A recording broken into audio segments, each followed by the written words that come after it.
It was a great weekend. Being able to travel down on Thursday after we had the midweek off, we felt like our guys were rested and prepared to perform at a high level. Got a great start out of Griffin Kern. He went 6 innings, gave up 2 runs. We had another fantastic start by Jack Kartsonis. He went 7 innings and gave up no runs. Our offense was relentless. I think we had 29 runs over 3 games and played really clean baseball. Some of the best defense that we had played all season. And so I was really happy with how we played the game. I think Friday's game caught our guys a little bit off guard. It was sunny, it was in the 80s, and it was really humid. And so at the end of that game, there were certainly some guys that were drained. So they had to do a great job working to hydrate and to recover. And we had prepared them for it, but there's nothing you can say or do too much. It's just a much different, environment there. But really liked what Cartsonis brought to our team on Sunday. I think it was our longest start of the year out of anybody, longest appearance out of any pitcher on the year. And so for him to do that in his first opportunity to start was really special. We had some things go on. Sam White obviously came back to the lineup, so that was incredible. And Logan Save started on Friday, and he's been banged up, and then he got sick Friday night, so he had a little bit of the shoulder thing going on, and then he got ill, came back on Sunday, had 2 homers, which was great. So we've had to move our lineup around, which has been the story of the entire year. Um, but overall, I thought we played really well. We it was the shortest trip that we've had all year as well because we flew down Thursday, but we left. I think our flight was at 3. It was a direct flight. That's really rare for the Mountaineers. And then we played Friday, Saturday, Sunday, and then we flew home on Sunday, which has been really rare for the Mountaineers to be able to catch a flight and a direct flight. So we got home at 1:30 or 2 a.m., but that beats the hell out of the 3, 4 a.m. with the connector flight in Atlanta. So it felt like a whirlwind. We went down, took care of business, won 3 games, and got home. So overall, successful weekend. And I had learned that we were in first place in the Big 12 after that series and had the highest winning percentage in the country after that series. And so overall, successful. Now it's time to get ready for Marshall on Tuesday. Kevin, I'll start with you. Hey, coach, how's it going? Hey, Kevin. Hey, looking at some of the metrics, obviously you've been high in traditional things like batting average and ERA all year, some of the newer ones like OPS and WHIP. What ones are you looking at the most that gives maybe the best snapshot of your team?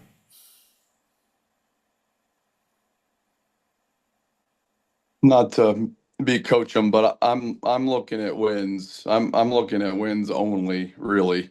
I think snapshot a team I'm a little bit less interested in. Obviously, if you don't give up bunch of runs and you score a bunch of runs, you got a chance to win a bunch of games.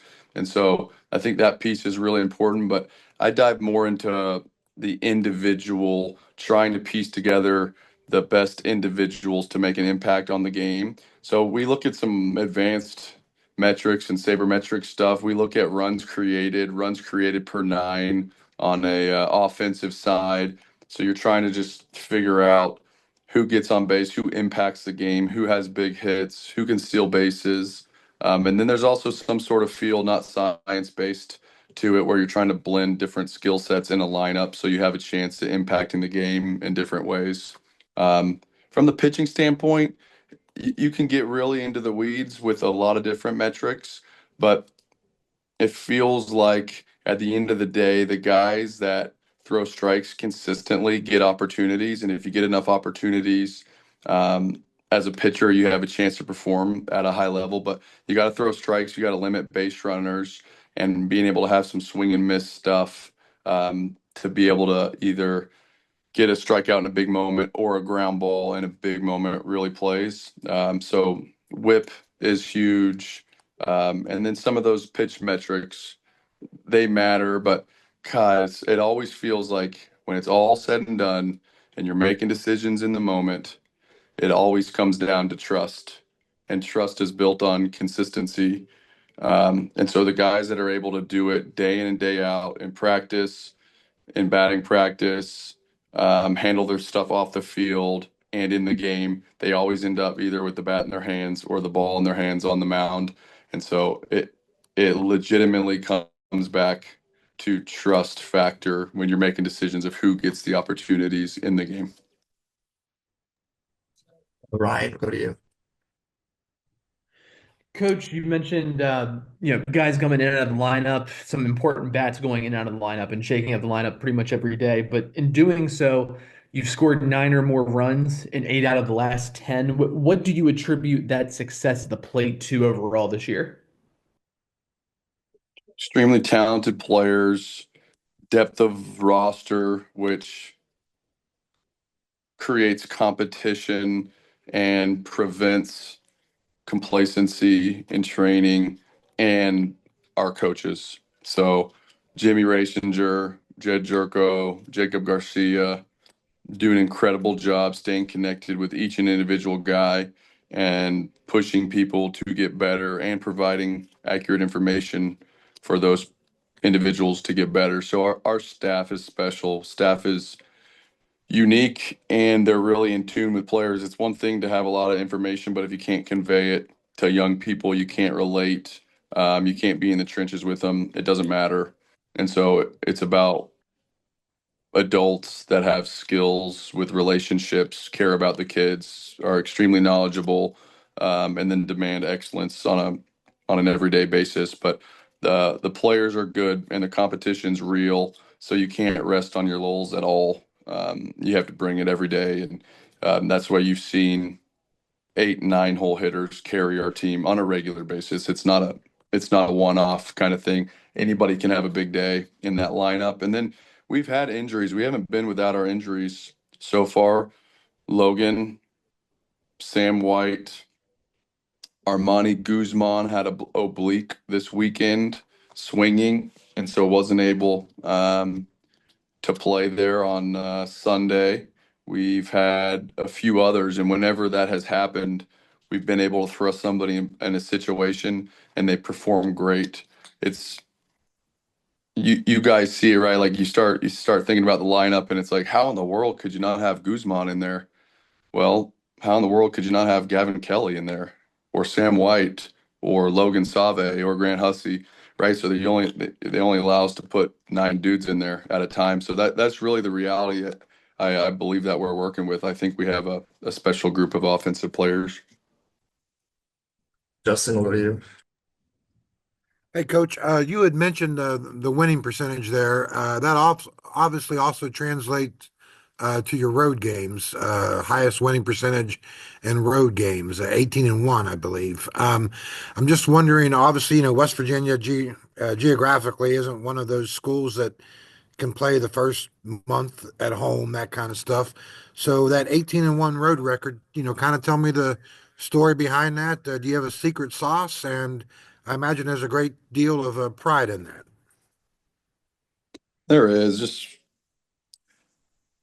I think the school and the state take a lot of pride in grit, and they take a lot of pride in having no excuses and showing up regardless of situation and battling through adversity. That's what the place is built on, whether it's weather related or public perception related or anything else. And so being able to go do hard things is what the program is built on, and we do take a lot of pride in that. No secret sauce. It's like anything. I don't think there's gurus. I don't think there's secret sauce. You show up every day, you work really hard, you try to get better, you focus on your team, and if you play good and you work hard, you got a chance at it. And things have lined up for us to be successful up to this point this year. And then obviously tomorrow you guys go to Marshall. You guys seem to have, and this really kind of goes back to Coach Mazey's tenure as well. You guys really seem to have a good relationship with Marshall, playing them every year, home, road, neutral. I'm just kind of wondering, what is that relationship like with Marshall, and why don't other sports at WVU have the kind of relationship at Marshall that you guys do? Been really good. And I hadn't really thought about that since you asked that question, but it's just not the case with other schools, even regional Power Four schools. Um, I would like to schedule 3 game sets with the biggest schools within 2 hours, 3 hours from here because midweeks are very difficult to find quality opponents because there's not a lot of Division I schools in driving distance here. And so if we had it my way, you would play those good schools in midweeks, and you would probably play a home neutral. You'd play home big league park. You'd play two at their place, one at your place. It would make scheduling a hell of a lot easier for me. It's a scramble for multiple years to be able to fill out a 56 game schedule. It's really, really difficult for us, especially needing to get oftentimes 4 game sets in the beginning of the year. And many Southern schools, they don't want to play 4 games because they can play a Tuesday game and get rested. We don't have that luxury. So if we could play the 3 game sets against the best schools in this area, I'll sign up for it every year for the rest of my career. And Marshall's always been willing to do that. I think I think it's a win-win. They're in a very good baseball conference. Now they have really good facility. They're going to be a quality opponent, and it's great for the fans. It's great for the state. And the reality in Marshall's standpoint, at least how I see it, if I was in their shoes, they have nothing to lose because West Virginia is going to be favored in those contests, whether regardless of sport most of the time.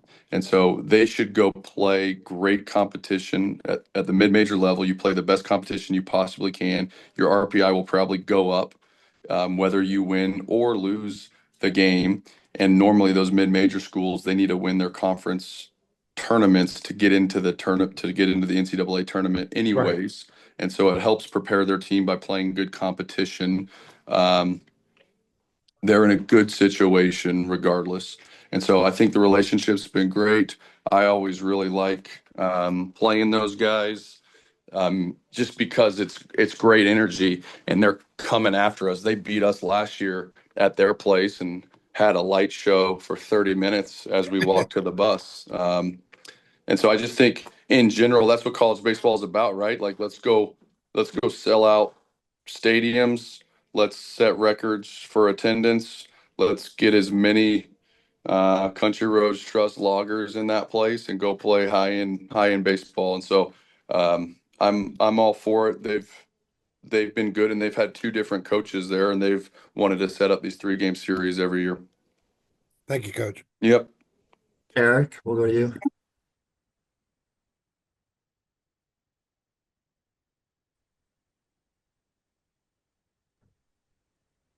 Eric, can't hear you. Gotta unmute yourself.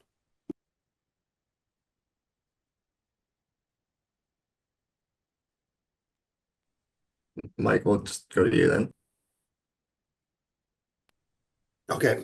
Okay, we good? All right, coach. So despite the success and the winning, there have been some major polls, D1 in particular, that was hesitant to rank the Mountaineers up until this week. I do see that you're now sliding in there at number 24. And the owner of the site actually said that you and him had a conversation over the weekend where he felt he needed to be open with you on why you were not getting ranked. So what are your thoughts now that you have been ranked, and how did that conversation go? Did you learn any clarity? What are your feelings now after speaking to the owner of that site and that now you are ranked? We did.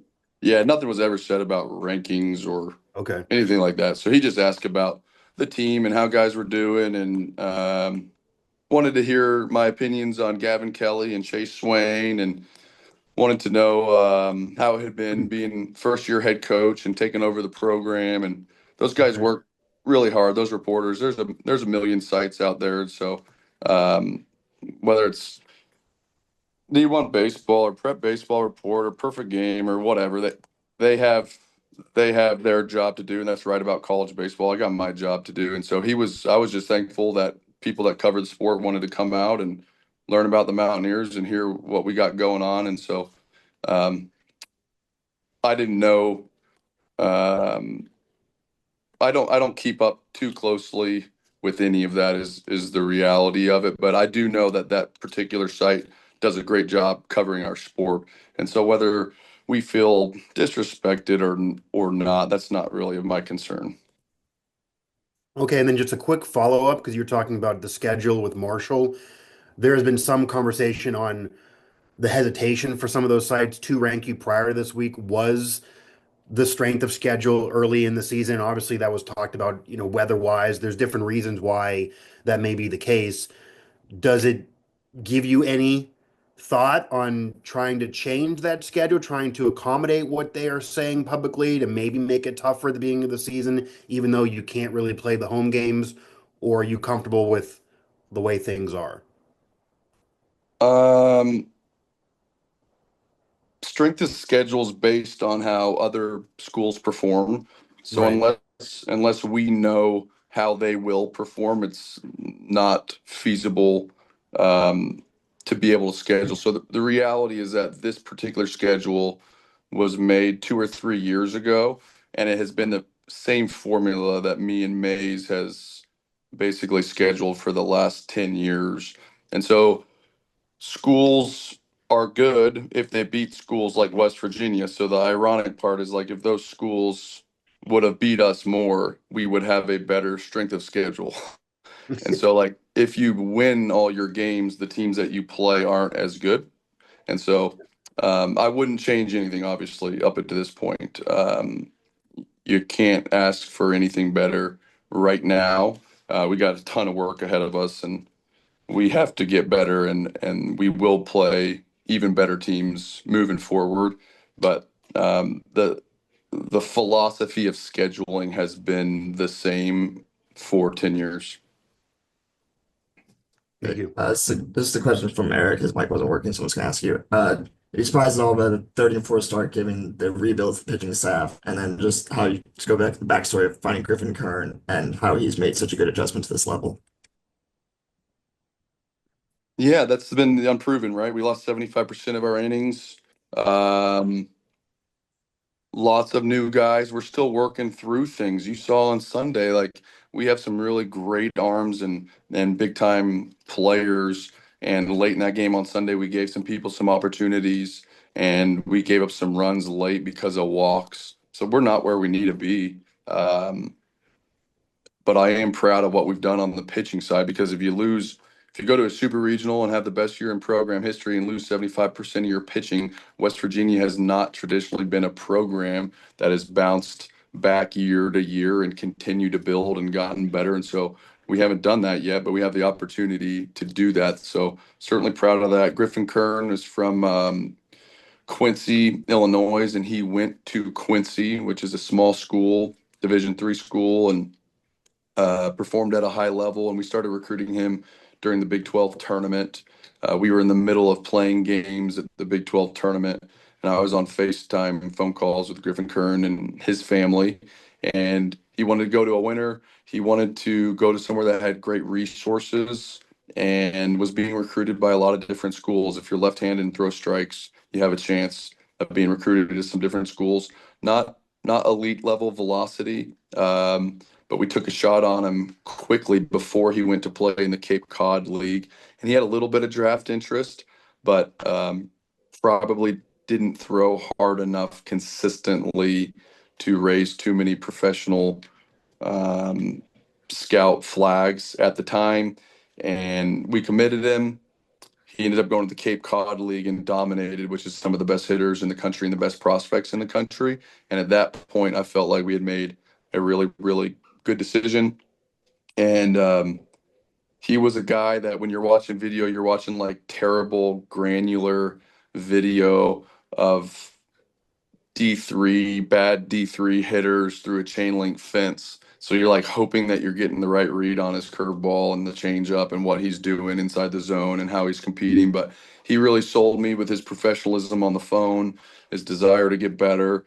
He had no resources whatsoever, and he was going to a private strength coach, a chiropractor.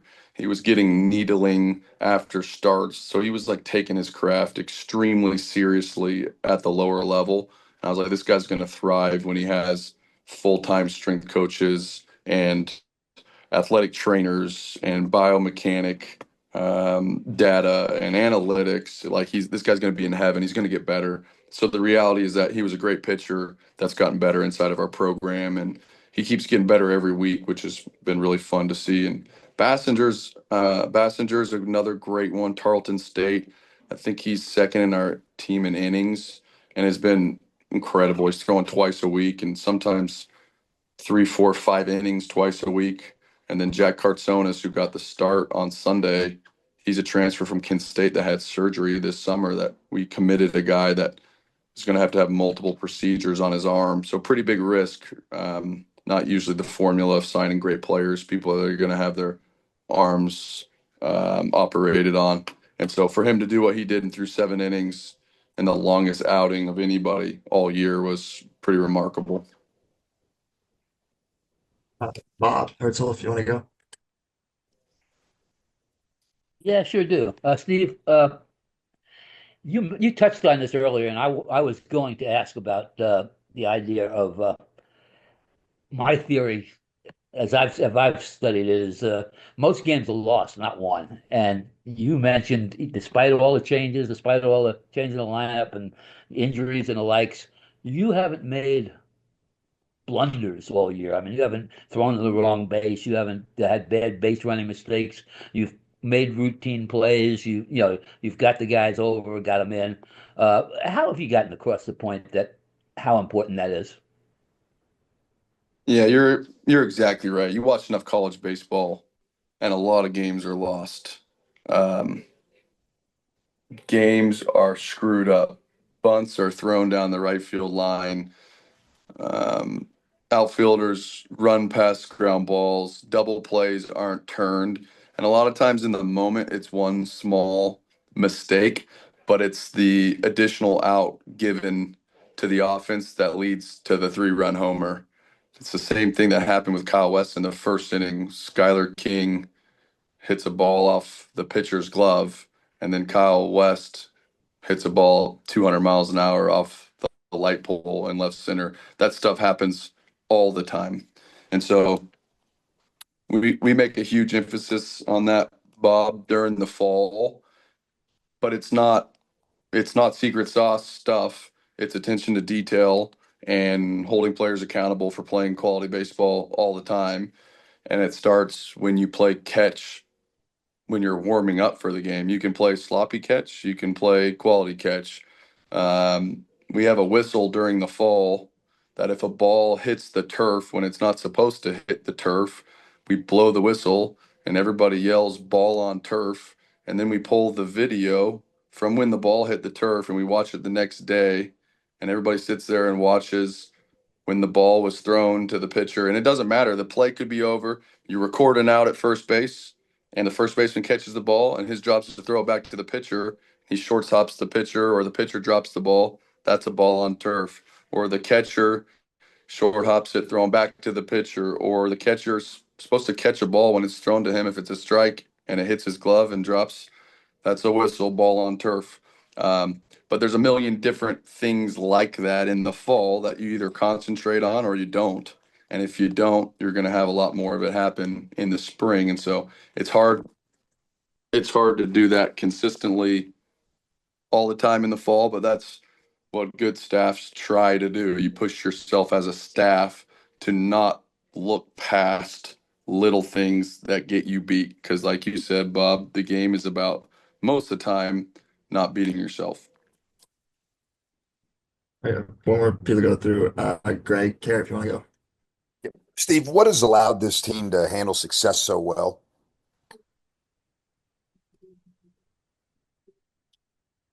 Has to be the makeup of the kids. not falling in love with themselves, not being satisfied, having a greater goal in mind. If you're satisfied with winning series or being the road game winning percentage leader or the Big 12 pitcher of the week, or you actually care about what other people think, like polls or players of the day. If you actually care about that stuff, you get really satisfied and you're complacent and you're like, hey, well, we have the best winning percentage, blah, blah, blah, or we beat this team or whatever accolade, false accolade you want. But there's one goal and in this thing. And so at this point, it appears that this particular group of players has a larger goal in mind that they're trying to accomplish. And that can only happen by believing that you're able to do it and setting a precedent for what winning looks like. And some of these kids have been part of that, right? In the super regional team, you kind of start to get a taste of winning and what this looks like and what's required in order to actually win. And so I think that's probably the best I can do there. I don't necessarily know that answer, but it appears that they have not been satisfied because there hasn't been a lot of let down performances, which happens with good teams that win. Brendan, we'll go to you. Coach, we talked a lot of this press conference about your success, winning your last 10 matchups, improving your overall record to 30-4. You also mentioned being atop of the Big 12 conference and having the highest winning percentage in the nation. You attributed this success to the talent of your players as well as your coaching staff. So, what do you do to carry this momentum forward? Is it more of the same formula, or are there adjustments necessary to keep this momentum? How do you go about this from this point? I don't think you ever change whether you're winning or you're getting your ass kicked. I think you have to have some process in mind that you believe is the right way to do things and then try to execute that on a daily basis is all you can do. Um, I think you have to play to win always, and I remind myself of that. Every player has to play to win the game. Every coach has to coach to win the game. You have to stay aggressive. We're not strictly winning games because we're good and we're more talented. You probably win more games because you prepare better and you're fearless and you play with an aggression and you have a chip on your shoulder and all the things, right? And so those are the things that have probably allowed us to win up to this point. And then there's also things that are completely out of your control, how the other team plays, if they're in a good spot.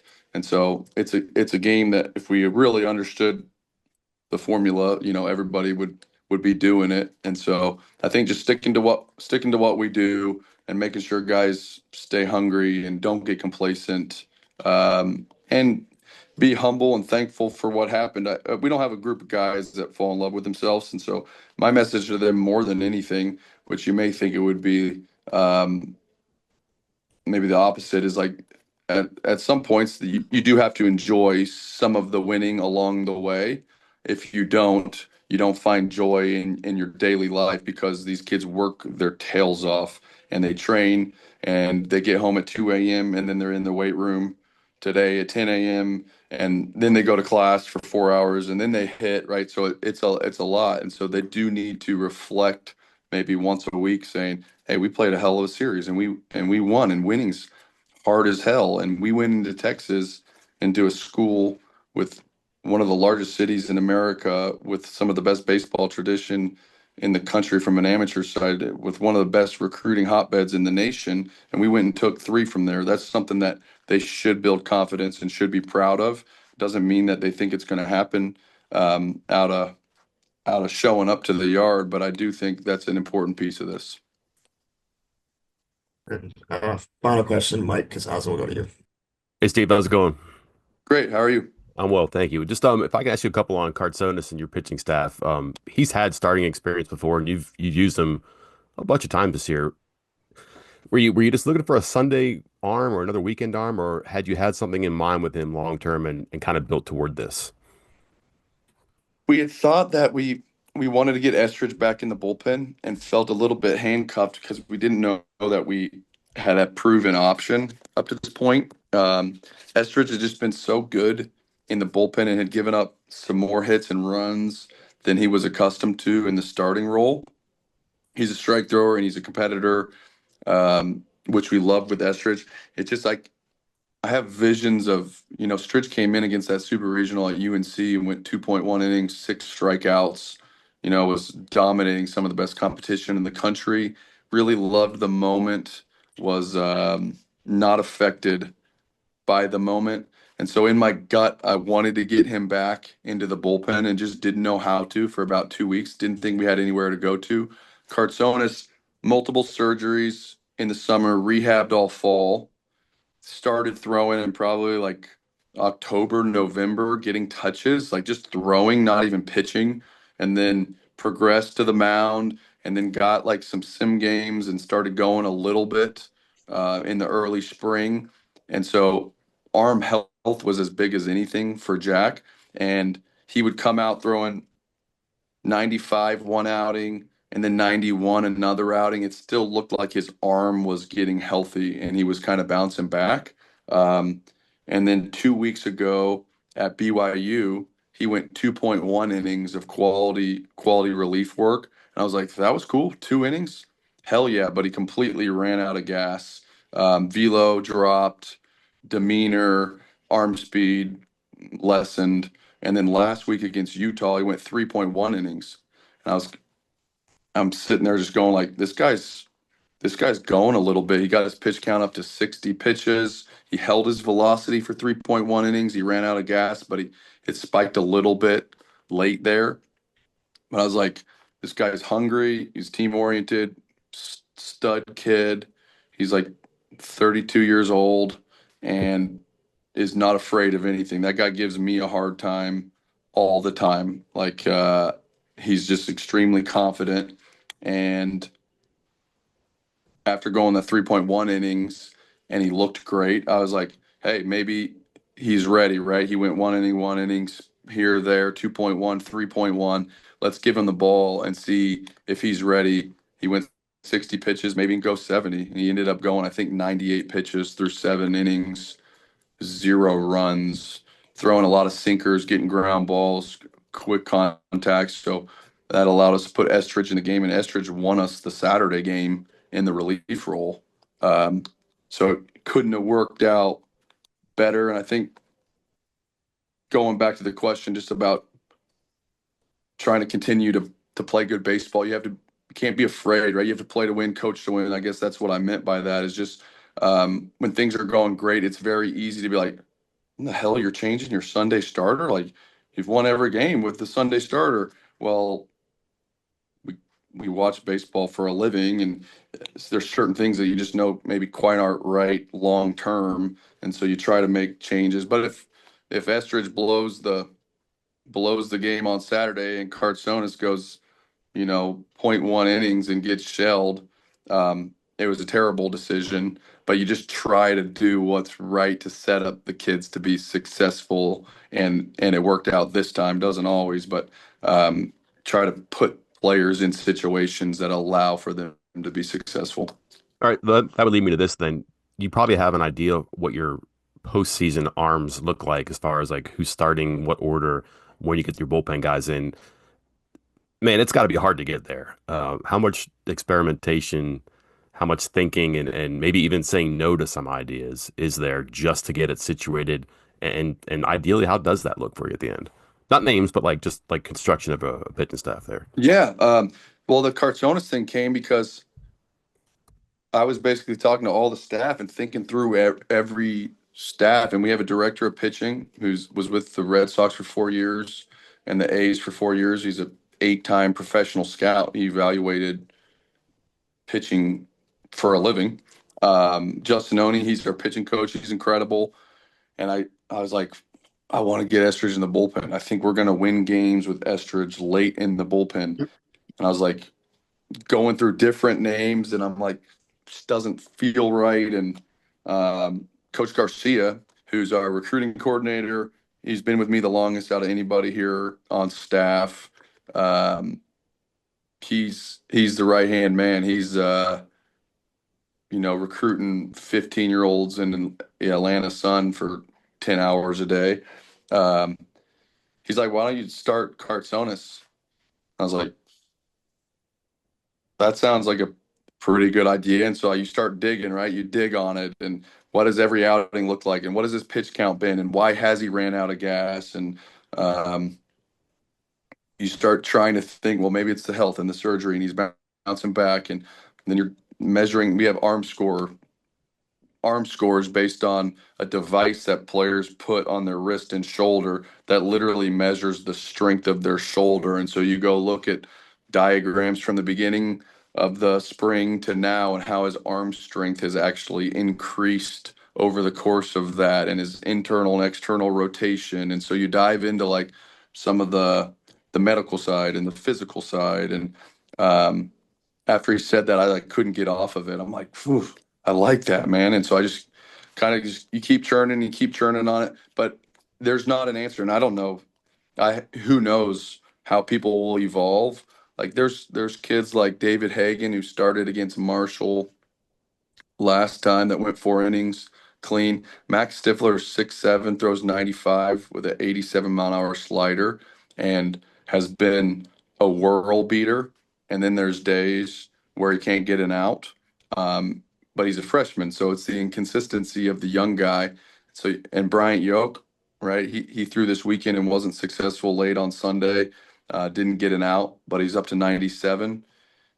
He's also the kid that struck out Schubert, the best hitter, the preseason all world Oklahoma State hitter with bases loaded that allowed us to win that game against Oklahoma State. So you see these flashes of brilliance, and so you're banking and you're hoping on the come up for these guys. But you also can't lose games by putting them in the wrong situations. And so I don't know that answer, but you would hope that there's still a few X factors left in this equation, that a Stifler, a Hoff, a Hagan, a Bryant Yoke, Robbie Porco, who hasn't been in there, that throws 97, a Joe Fredericks. There's like these players that are on the wings that are working, and they're just young dudes. And so young dudes figure stuff out. There's so much factors. There's confidence, there's physical, there's mechanics. And so, but it appears, not to get long-winded because I do that a lot, right? Like Kern and Cartsonis just gave us the two best starts, or they've clearly had the two, three, four best starts of the year. Van Kimpen's been in there as well. But going 7 innings of no-run baseball with 2 hits and a walk, that was different. So it was like, man, and he was throwing 95 in the 6th inning. So you hold velo, you throw strikes, you're old, you're mature.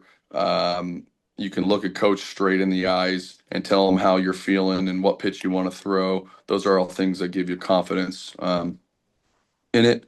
And so, yeah, as it evolves, but you're right, it's just constant. You're just constantly playing puzzle pieces, and you're taking notes, and you're working on your phone, and um, you have to get away from it a little bit to try to get thoughts together and all that.